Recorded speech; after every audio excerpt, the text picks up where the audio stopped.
ಮಾತಾಡಿದ್ರೆ ನಾವು ತೀವ್ರವಾಗಿ ಖಂಡಿಸ್ತೀವಿ ಅಂತೆ. ತೀವ್ರವಾಗಿ ಖಂಡಿಸೋದೇನಪ್ಪ? ಸ್ವಾಭಿಮಾನ ಇದ್ರೆ ಬಿಟ್ಟು ಬನ್ನಿ, ಮಾತಾಡಿ ಅದ್ರ ಬಗ್ಗೆ ನೋಡೋಣ. ಮೊನ್ನೆ ನಮ್ಮ ಮೇಲೆ ಆರೋಪ ಮಾಡಿದ್ರು, ಎಲ್ಲ ಲೀಗಲ್ ಇದ್ರು. ಡೇ 1 10 ಆರೋಪಗಳಿತ್ತು, ಡೇ 2 4 ಇತ್ತು, 3ನೇ ದಿನ ಏನೂ ಇಲ್ವೇ ಇಲ್ಲ.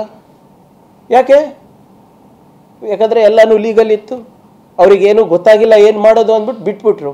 ಅಷ್ಟರಲ್ಲಿ ಪಾಪ ಇವ್ರದ್ದು ಗೊತ್ತಾಯಿತು, ಇವರೇನೋ ನಮ್ಮ ಬಣ್ಣ ಬಯಲು ಮಾಡೋಕ್ಕೆ ಹೋಗ್ಬಿಟ್ಟು ಇವರೇ ಎಕ್ಸ್ಪೋಸ್ ಆಗಿಬಿಟ್ರು.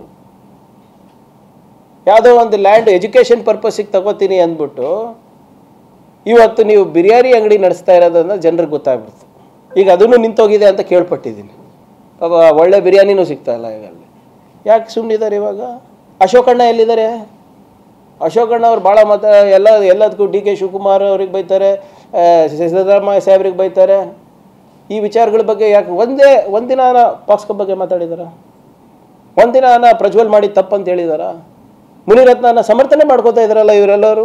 ವಿಜೇಂದ್ರ ಅವರು, CT ರವಿ ಅವರು, ಶೋಭಾ ಅಕ್ಕ ಅವರು ಎಲ್ಲರೂ ಏನಾಗ್ಬಿಟ್ಟಿದೆ ಅಂದರೆ ಮುನಿರತ್ನ ಹುತಾತ್ಮ ಇದ್ದಂಗೆ ಬಿಹೇವ್ ಮಾಡ್ತಾ ಇದ್ದಾರೆ ಇವರು. ಏನಾದರೂ ಸಣ್ಣ ಗಲಾಟೆ ಎಲ್ಲನ ಆಗ್ಬಿಟ್ರೆ ಎಲ್ಲರೂ ಬಂದ್ಬಿಡ್ತಾರಲ್ಲ ಹುಳಿ ಹಿಂಡಕ್ಕೆ.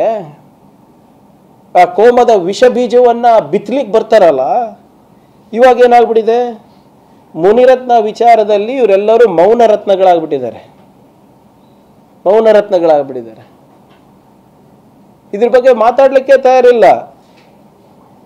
ಆದ್ರಿಂದ ಇಲ್ಲಿ 2 ಥರ ರತ್ನಗಳಾಗ್ಬಿಟ್ಟಿದ್ದಾರೆ ಈಗ BJP ಮತ್ತು JDSನಲ್ಲಿ. ಒಂದು ಮೌನ ರತ್ನಗಳು, ಇನ್ನೂ ಒಂದು ಮನಿ ರತ್ನಗಳಾಗಿದ್ದಾರೆ. ದುಡ್ಡಿನ